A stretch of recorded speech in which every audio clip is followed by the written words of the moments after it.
It's the radio guy, Mike Prince. Welcome to another episode of the Mike Prince Show. It's Football Friday, so you know what that means. We got a lot in store for you on today. Follow me on Twitter at the Mike Prince Show, the YouTube channel, Open Mic Broadcast Network. The website is obnradio.com. The 24-hour dial-in message line, 713-570-6736. And without any further delay, let us jump right into today's episode. We got a lot to try to get covered on today, a lot going on throughout Waller County, Texas, and of course the entire state of football, and let us just say the rest of the country when it comes to Friday night football action. We'll go now into our Friday night football weekend matchups to get this show on the road. Here are Week 8 matchups for Waller County, Texas high school football. Homecoming for the Hempstead Bobcats as they will host the Hitchcock Bulldogs. Their kickoff time will be at 7:30 p.m. Royal will try the rebound from last week's defeat as they will host the Lamarck Cougars. Their kickoff time will be at 7 p.m. The Waller Bulldogs will take on the Caney Creek Panthers. Their kickoff time also at 7 p.m. On the TAP side of things, near the Waller County area, you will have Cypress Christian at Rose Hill Christian. Other games in the surrounding area, Bartlett will be at Burton. Granger will be at Iola. Eastview will be at Brenham. The Battle of Tomball, as Tomball Memorial will be at Tomball. Belleville will be at Sealy. LaGrange will be at Navasota. Rice will be at East Bernard. And Needville will be at Stratford. Those are some of your matchups for Week 8 in the world of high school football in Waller County, Texas, and the surrounding areas. Be sure to stay tuned to the Open Mic Broadcast Network and follow us on Twitter at The Mike Prince Show. Serving the community through faith and athletics, the voice of student athletics, the Open Mic Broadcast Network. Brazos Valley Schools Credit Union has 13 different locations to better serve you. Locations in Rosenberg, Missouri City, Katy, College Station, Bryan, Brenham, and Waller, Texas. For more information, you can contact them on their toll-free number, 855-391-2149. Or you can send an email to information@bvscu.org. This is Coach Hill, the Hempstead Bobcats. We will be hosting the Hitchcock Bulldogs on Friday night at Bobcat Stadium. This will be our homecoming, which will begin with ceremonies at 5:30 p.m. Game time is at 7:30 p.m. on Friday. Hitchcock is a very formidable opponent that we're very familiar with, was with for the past 15 years. Our young men, I'm very excited because they've been working very hard. I want to see the hard work they've had in practice transfer over to the game field. We look forward to playing hard and representing Bobcat Nation well. Look forward to seeing all of our fans here on Friday night. Okay. Coach Dennis Kranz from Tomball Rose Hill Christian, and just to update you on our last football game against Tomball Christian Homeschool. I mean, we had a really tough fought game. As we expected, we came up short with a score 21-17. We had 15 penalties and 3 turnovers, so there was an awful lot of baggage that we left out there. It wasn't our best game. Players knew it. We knew it as coaches, and we were just really trying to push through and get on to our next game this week against Cypress Christian, where we start district. So, you know, and we like to take our non-district games as learning experiences. So, I mean, and the team, you know, this is a good time to learn. You know, it's better to learn during non-district than to have to learn during these type of lessons during district. So my hope is our boys bounce back this week against Cypress at 7 o'clock here come Friday night, and that's our hope. So, you know, you want to come see some really great football starting district play. Will be us against Cypress on Friday here at Tomball Rosa. I'd like to take this time to recognize our sponsors and supporters at the Open Mic Broadcast Network: Brazos Valley Schools Credit Union, Temple of Refuge Ministries, Prairie View Athletic Club, Attorney Lee Van Richardson, Diva Skin Conditioner, Helping Hands Lawn Service. Thank you for your support of our local and regional coverage of student athletics here at the Open Mic Broadcast Network. This is Rob Butler with your Southland Report. Only 2 games on tap this week in the Southland Conference, but let's take a look at what happened last week. Arkansas State beat Central Arkansas 50-27. This wasn't totally unexpected as the Red Wolves moved to 2-2 on the year, and the Bears fought to 2-3. Central Arkansas will play at Bobby Petrino's Missouri State squad this Saturday at 7. Missouri State is 0-2 this season, having lost to OU and, ironically, Central Arkansas and Conway.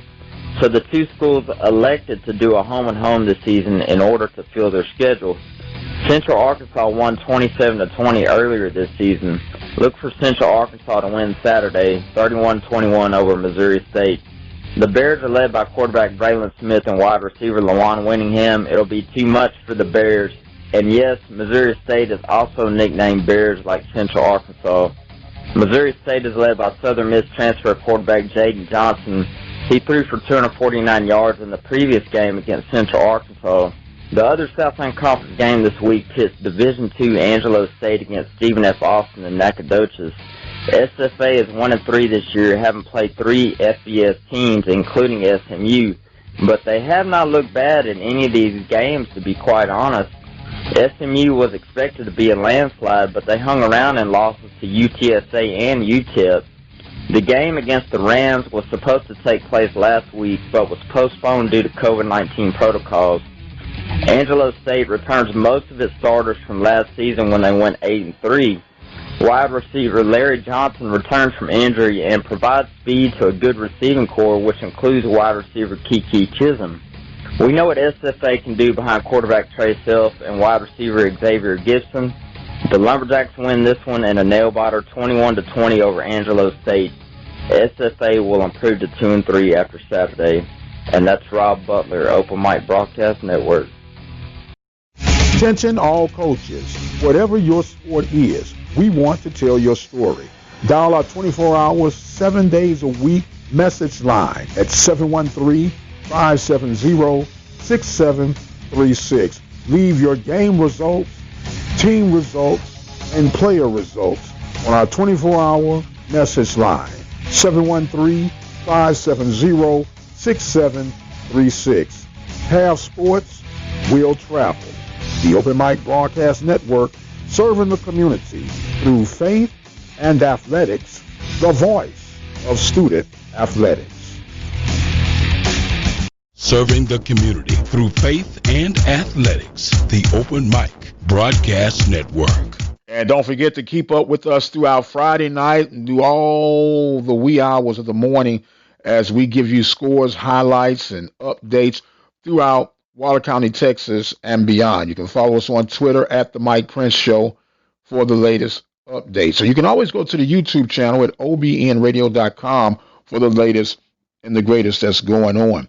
Well, as we mentioned, a whole lot to get out in the air. And speaking of in the air, Nick Saban topped the news this week. He was reported for having come in contact for positive test results for COVID-19. And I don't know why, call me a conspiracy theorist, but for some reason I'm just waiting that at any moment you're going to hear a report that there was a false positive on Nick Saban as they gear up for a huge matchup this weekend between the Georgia Bulldogs and the Alabama Roll Tide. Already Saban has been complaining that there should be a way for a coach to have sideline remote access so he can still coach his team. We'll see how all this unfolds as we get closer to kickoff on that one. And just for a moment, let me get off of football and talk about the MLB Championship Series from the American and the National League. Say what you want to say about the Houston Astros. They've been dubbed and reported as cheaters, and deservedly so, from 2017. But this team has showed grit, they've showed courage, they showed heart. Walk-off home run on last night to bring them a little bit closer, now trailing 3-2.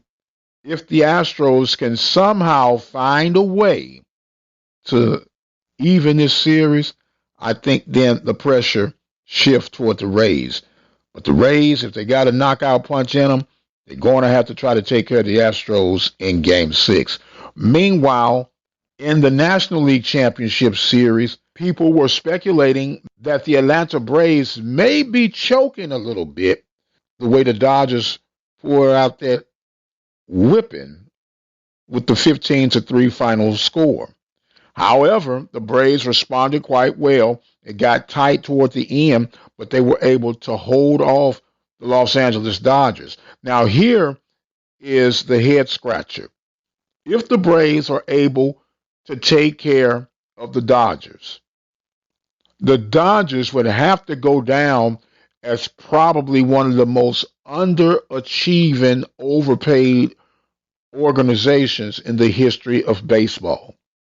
They shove out a lot of coin in the Dodgers organization, and they have not been getting the quality return on their investment. Still a lot of baseball remain to be played, but that's just an interesting note. A lot of people making fun. They would say, man, who wants to see the Rays and the Braves in a World Series matchup? Of course, ideally, for TV ratings and just for the drama, you would love to see the Astros and the Dodgers get it on in neutral settings, no trash cans, and all the 9 yards, and the glitz and glamour that goes with that. But both teams are in somewhat of a slight hole that they're going to have to dig out of if they want that to come to fruition. But right now, the Braves and the Rays are definitely playing quality ball and deserve to be in the World Series if the tea leaves line up in their direction. Have sports, we'll travel. The Open Mic Broadcast Network serving student athletes from Little League, high school, and collegiate coverage right here on the Open Mic Broadcast Network. From coast to coast, from dusk till dawn. You can catch all student athletic action right here at the Open Mic Broadcast Network, the station designed with you in mind. Serving the community through faith and athletics, the Open Mic Broadcast Network, the voice of student athletics. Back to my football. It's no doubt that any of you that listen, at least remotely, to this show, this network, know that we stay away from a lot of professional coverage because professional coverage have already oversaturated coverage. So we try to bring you things that are from a different angle, different perspective. Of course, HBCU content, FCS content, Division II, Division III, NAIA content. But I'm going to kind of stay on the professional ranking a little bit. I'm a huge Pittsburgh Steelers fan. I watched this organization, that of the Pittsburgh Steelers, operate in the manner that I believe kind of connects to my personality today. You work your formula, stick with your formula, and give the formula time to develop, regardless of what it looks like, regardless of what it feels like. Stick with the program, trust the system, and let it do what it does. What am I saying? Huge game coming up this weekend between the Pittsburgh Steelers and the Cleveland Browns. But that's just a side note of what I'm really talking about. It brings back the nostalgia days when the Browns and the Steelers did battle. And a lot of people, for historical purposes, they forget that the team that the Steelers did battle with back in those days were actually the ones we recognize as the Baltimore Ravens right now, because it was the Baltimore Ravens, which were the original Cleveland Brown franchise, that vacated the city of Cleveland to head to Baltimore and they took on the likeness of the Ravens. Now, the Cleveland Browns 2.0 have gone through a process since 1999 where they were the laughing stocks and the bumbles and the butt end of various jokes are now playing with credibility, respectability as they get ready to take on the Pittsburgh Steelers. But I am truly, truly hyped up, wishing those guys well. But the bottom line, my Steelers got to take care of business this week. And speaking of the Steelers taking care of business, Le'Veon Bell gets released from the Jets. Has not been the same Le'Veon Bell since he's left the Pittsburgh Steelers. There are various teams that are saying that he would be a good fit with, in particular that of the Chicago Bears. But I wouldn't count out the New England Patriots. And there were a couple other names that were kicked around. I said all that to say this. Say what you want about Pittsburgh, but many have come and had great success. But the moment they traded in their black and gold for whatever other color they chose to pick up, they were a shell of the player that they once upon a time thrived as the Pittsburgh Steelers. Now, some people ask me, would we take Le'Veon Bell back? Personally, I would say no. And not that there's anything against Le'Veon Bell.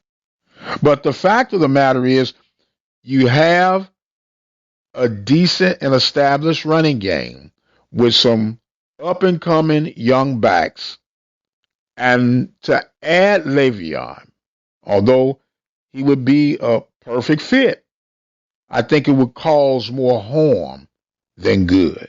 So we'll continue to wish Le'Veon nothing but the best, and hopefully things can work themselves out.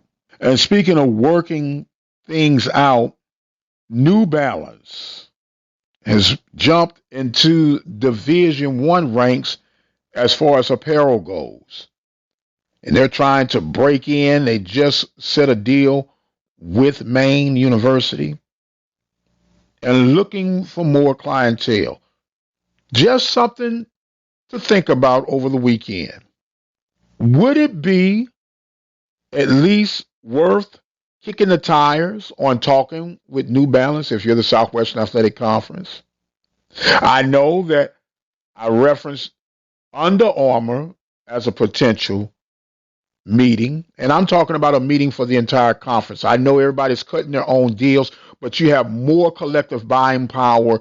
You help out your other sister programs as far as apparel. And if you can get the right deal, say instead of the customary $100,000, I call it token money, bump that up to $200,000 per organization, and then you get buying power for the entire conference. You got a deal set up with Academy Sporting Goods where you can have some of your apparel to be displayed there. Why not just go for the trifecta, man, and just make it a sweet deal for all parties involved? I'm all for it. I know Adidas and I know that Nike are the sexy girls in the room. But I'm willing to dance with the girl that wants to dance with me that's going to give me the sweetest deal possible. And it's just something to think about. Let me know what you guys think. Give me a call on the message line, 713-570-6736. Do you think New Balance, or Under Armour for that matter, would be able to give a great enough deal for every conference-related school, including those en route, Bethune-Cookman, FAMU, where we could all just have a big old party? This is Rob Butler with the Open Mic Broadcast Network. I want to take a minute or two to deviate from what I normally do and talk a little Group of 5 football. I'm a bit nostalgic when I mention the Old Southwest Conference, and I believe SMU and Houston should both join Power 5 conferences. SMU is rolling at 4-0 going into the Tulane matchup this Friday night, and Houston looked dominant in their win over Tulane last Thursday. If the Cougars clean up their turnovers, they had 4 in the first half last week. I believe they'll upset BYU this Friday in Houston. Clayton Tune is talented at quarterback for U of H. Shane Buechele is having an outstanding season at quarterback for SMU. SMU lost their star running back, T.J. McDaniel, and their wide receiver, Reggie Robertson, so we'll have to see who steps up in that offense. But I like both the Mustangs and Cougars to win this week, and perhaps their game in late November in Dallas could have major title game implications in the American Conference. Maybe the winner of the American ends up playing A&M in the Cotton Bowl. That's a bit far-fetched, but not an impossibility, which brings me to my point. If SMU and Houston keep trending upward in these next few seasons, then why wouldn't the SEC take a look at adding these two schools in the next round of realignment? It's no secret that the SEC wants to get to 16 teams, and the Houston and Dallas media markets would be an ideal fit. Put Houston in the SEC West, since they're so close to Texas A&M. Add SMU to the SEC East. But it's imperative that these two schools win big these next few years. Call me crazy, but that's my pipe dream. That's Rob Butler, Open Mic Broadcast Network. Don't forget to join Carlos Brown live Saturday morning, 10 a.m. Central Standard Time, right here on the Open Mic Broadcast Network, each and every Saturday morning, right here at the Open Mic Broadcast Network. We also have Miss Sonia Stamps with She Say Sports, a lot of in-depth, exclusive interviews that she brings to the table, a lot of health awareness, and a lot of things that are going to be good for the mind, body, and soul. And of course, we can't forget Mr. Rob Butler. In fact, you heard from him twice today with the Southland Report and with that Pipe Dream Report about SMU and U of H becoming part of the SEC. And I'm going to say this, Brother Butler. It sounds good, but for the most part, the TV markets of Dallas and Houston are already covered with Texas A&M. Texas A&M has good coverage and representation in both of those cities that you made mention of in your report, but I do feel you on it. Now, maybe if you were talking about SMU and U of H becoming part of the Big 12, that might be a little bit more feasible to come to fruition. But as always, who knows? Who can tell? But we do thank each and every one of you guys for what you bring to this network. We thank the listeners for what you bring to this network. And we encourage you to help carry on this network by becoming a listening partner. Simply go to the website, obnradio.com, click on the donation button, and just like that, you help undergird the movement of the Open Mic Broadcast Network. I am going to exit stage left. My time is far spent, but I do want to thank you guys again for joining in with us throughout the entire week. We've introduced you to Caleb Villarreal. We've heard from Wheeler Brown. We've heard from Sandy Pugh, and we got a lot more in store for you. Be sure to join us each and every day right here at the Open Mic Broadcast Network. Don't forget to follow me on Twitter at The Mike Prince Show. Subscribe to the YouTube channel, the Open Mic Broadcast Network. I've got to go. I am the radio guy, Dr. Mike Prince, and as always, you guys be blessed, and we'll see you on the other side.